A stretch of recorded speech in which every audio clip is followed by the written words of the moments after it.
Very warm welcome, बहुत स्वागत है। मैं हूं आपके साथ भावना शर्मा। शनि डायरेक्ट होने जा रहे हैं 4 नवंबर को और इस सीरीज में लगातार बात हो रही है अलग अलग राशियों के बारे में। इस वीडियो में हम बात करने वाले हैं कि मकर राशि वाले लोगों के लिए, जो कि शनि की खुद की राशि है, इनके लिए क्या कुछ परिणाम मिलेंगे शनि के मार्गी होने से। अब शनि आपके लिए कौन से भाव में गोचर कर रहे हैं, कहाँ कहाँ दृष्टि डाल रहे हैं, इसके ऊपर हम बात करेंगे। लेकिन सबसे पहले शनि जब डायरेक्ट होते हैं या रेट्रोग्रेड होते हैं तो उसका इम्पैक्ट क्या होता है। तो देखिए, शनि और जब हम रेट्रोग्रेड अवस्था को समझते हैं तो शनि और सूर्य आमने सामने है, यानी कि शनि और सूर्य के बीच में जो दूरी है वो 120 डिग्री की है। जब सूर्य शनि के इस आउटर सर्कल से और बाहर चले जाते हैं, तो यानी कि 120 डिग्री से बाहर चले जाते हैं तो वो रेट्रोग्रेड हो जाते हैं, और जब उसके अंदर आ जाते हैं तो वो डायरेक्ट हो जाते हैं। तो 4 नवंबर को शनि जो हैं वो डायरेक्ट हो रहे हैं, जो कि 30 जून को फिर से रेट्रोग्रेड होंगे, फिर से वक्री हो जाएंगे।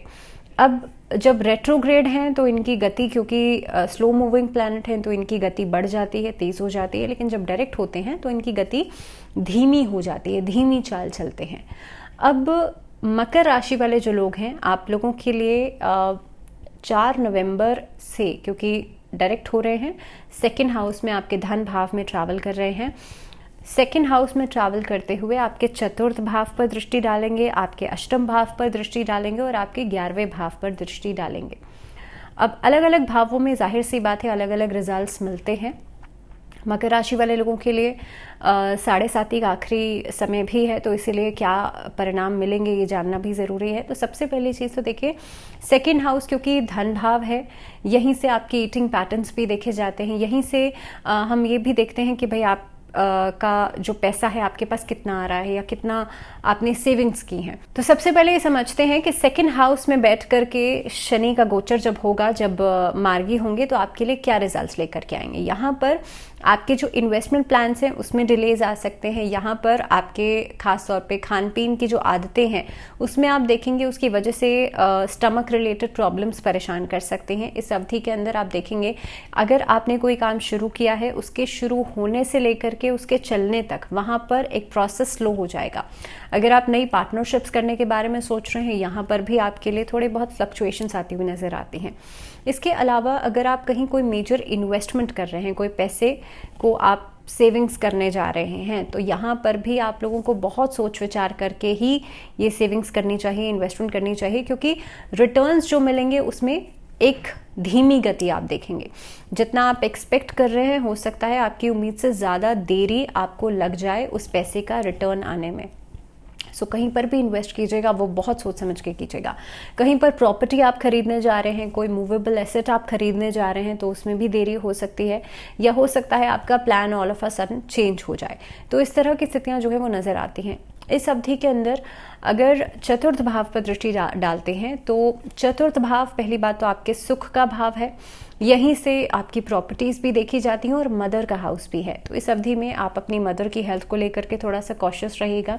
इस अवधि के अंदर अलग अलग लग्जरियस चीज़ों पर खर्चा तो होगा, लेकिन रिटर्न्स वहाँ से आना थोड़ा सा समय लग सकता है। आई एम जस्ट सेइंग कि डिले होगा, मैं ये नहीं कह रही हूँ रिटर्न्स आएंगी नहीं, क्योंकि शनि जो है मकर राशि वाले लोगों के लिए नेगेटिव रिजल्ट्स खुद की राशि के लिए कम देते हैं। तो इसीलिए आपके लिए चीज़ें मुश्किल जो है वो बढ़ सकती है, एक तरीके से स्ट्रगलिंग फेज बढ़ सकता है, लेकिन हाँ आउटपुट मिलेगा ज़रूर। दूसरी बात, जब चतुर्थ भाव पर दृष्टि डालेंगे तो आपकी मदर की हेल्थ को लेकर के थोड़ा सा ज़रूर आप एहतियात बरतिएगा। उनकी प्रिस्क्रिप्शंस, उनकी दवाइयाँ लेने का समय, इस चीज़ों में गड़बड़ की वजह से उनकी सेहत में गिरावट नजर आएगी। और ख़ास तौर पे आप देखेंगे 4 नवंबर से लेकर के लगभग 26 दिसंबर तक थोड़ा सा ज़्यादा ध्यान रखिएगा। दूसरी बात, एक दृष्टि जाती है अष्टम भाव के ऊपर, और 8th हाउस जो होता है वो सडन लॉसेस का, सडन गेन्स भी करवाता है, एक्सीडेंट्स, इंजरीज, इन सब चीज़ों का होता है। तो कहीं ना कहीं पे शनि जो हैं जब अष्टम भाव पर दृष्टि डालेंगे तो आपके लिए अगर आप कोई रिस्क वाला काम करते हैं उस चीज़ में थोड़ा सा सावधानी ज़रूर बरतिएगा। इस अवधि के अंदर आप देखेंगे कि इंजरीज या चोट आदि लगने का खतरा, अगर आप ड्राइविंग कर रहे हैं रैश ड्राइविंग से बचेगा। कहीं पर इन्वेस्टमेंट करने जा रहे हैं, बहुत ऐसी इन्वेस्टमेंट्स नहीं कीजिएगा जहाँ पर आपको नॉलेज नहीं है। कई बार लोग शेयर मार्केट में इन्वेस्ट करते हैं बिना सोचे समझे। सो ये वाले हेस्टी डिसीजंस आप नहीं लीजिएगा, जल्दबाजी में कोई फैसला करके कहीं ना कहीं पे कोई सेविंग करना, इन सब चीज़ों से बचाव रखिएगा। अगर आपसे किसी ने कहा कि किसी के प्रेशर में आके, किसी के इन्फ्लुएंस में आकर आपने कोई पार्टनरशिप में काम कर लिया, वहाँ पर लॉसेस हो सकते हैं, तो इस तरह की चीज़ों से बचाव रखिएगा। अगर ट्रैवलिंग का बहुत ज़्यादा काम है तो ट्रैवल के काम में भी आपकी सेहत जो है उस पर इसका असर पड़ सकता है, और ख़ास तौर पे चोट आदि लगने का डर जो है वो कहीं ना कहीं पे परेशान कर सकता है। इस अवधि के अंदर एंग्जाइटी या फियर्स जिन लोगों को रहते हैं, एंग्जाइटी अटैक्स जिन लोगों को आते हैं, उनको अपना ज़्यादा ध्यान रखना चाहिए। मानसिक तौर से आप खुद को जितना स्ट्रेंथन करेंगे, जितना मजबूत रखेंगे, उतना ही आपके लिए अच्छा रहेगा। इसका असर आपके काम पर भी दिखाई देगा, आपके रिलेशनशिप्स पर भी दिखाई देगा, और आपके ओवरऑल डेवलपमेंट के लिए भी एक चीज़ बहुत बढ़िया रहेगी। इस अवधि में जितना हो सकता है नमक के पानी से स्नान जरूर कीजिएगा, शनि के मंत्रों का जाप जरूर कीजिएगा, और हो सके तो साधना के लिए आप नवरात्र का समय जो है ये बहुत अच्छा समय है। क्योंकि देखिए, कोई भी प्लैनेट जब रेट्रोग्रेड या मार्गी होता है, या कोई भी प्लैनेट जब अपनी राशि बदलता है, ट्रांजिट करता है, तो उसका असर आपको पहले से दिखना शुरू हो जाता है। और कहीं ना कहीं पे जब हम अपने इनर स्ट्रेंथ की बात करते हैं तो you need that perfect time. तो मुझे लगता है नवरात्र से बेहतर समय कुछ और हो नहीं सकता। तो इस दौरान कुंडलिनी जागरण जरूर कीजिएगा। दूसरी बात, अब एक दृष्टि जो जाएगी खासतौर पे या आपके 11वें भाव पर जाएगी। 11वां भाव जो एकादश भाव होता है, यहाँ से आप कितनी तरक्की कर रहे हैं, कितना एलिवेशन आपको मिल रहा है, आपके जो इनकम सोर्सेज है वहाँ पर कितनी बढ़ोतरी हो रही है, ये सब चीज़ें देखी जाती हैं। तो शनि जब आपके 11th हाउस पर दृष्टि डालेंगे तो आपकी जो ग्रोथ है उसमें धीमी गति हो जाएगी। मान लीजिए आपके प्रमोशंस अगर डिलेड थे, प्रमोशंस अगर आप एक्सपेक्ट कर रहे थे, उम्मीद लगा रहे थे, तो उसमें डिलेज आ सकते हैं। अगर कहीं से आपको इंक्रीमेंट मिलना है या आपके जॉब में आपको इंक्रीमेंट मिलना है, तो इंक्रीमेंट में डिलेज आप देख सकते हैं। हो सकता है कुछ समय के लिए कोई चीज़ पोस्टपोन हो जाए। इसके अलावा अगर कहीं पर आपने कोई बिजनेस सेटअप करना है, बिजनेस स्टार्टअप करना है, जो लोग एंटरप्रेन्योर्स हैं, नया के कोई काम शुरू करने के बारे में सोच रहे थे, उनके लिए भी डॉक्यूमेंट्स के कमी की वजह से कुछ चीज़ें रुक सकती हैं। अगर आपको कोई कहीं पर ट्रैवल करना है, ओवरसीज कोई काम कर रहे थे, ट्रेडिंग का कोई काम कर रहे थे, ड्रॉप शिपिंग का कोई काम कर रहे थे, यहाँ पर भी जो प्रोसेस है उसमें एक बहुत स्लो ग्रोथ आपको नजर आएगी, जिसकी वजह से आपके रिटर्न्स जो है वहाँ पर भी ग्रोथ रुक जाएगी, या वहाँ पर भी ग्रोथ कहीं ना कहीं पे बहुत स्लो प्रोसेस में होगी।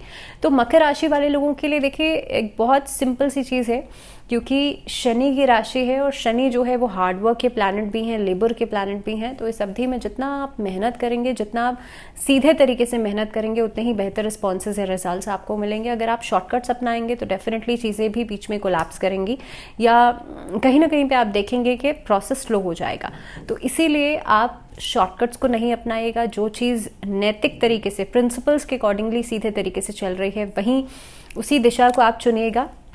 और बहुत इंपॉर्टेंट बात ये समझना भी है कि शनि, मान लीजिए आपकी कुंडली में अगर महादशा चल रही है शनि की, या अंतरदशा चल रही है, अंतरदशा भी कम से कम 2.5 साल के लिए होगी, तो कहीं ना कहीं पे आप देखेंगे कि इस अवधि के अंदर आपका जो स्ट्रगलिंग फेज है वो थोड़ा सा बढ़ जाएगा। इस अवधि के अंदर जहाँ पर बाकी लोगों को मान लीजिए 50% मेहनत में उनको रिजल्ट्स मिल रहे हैं, आपको 80% मेहनत करनी पड़ सकती है।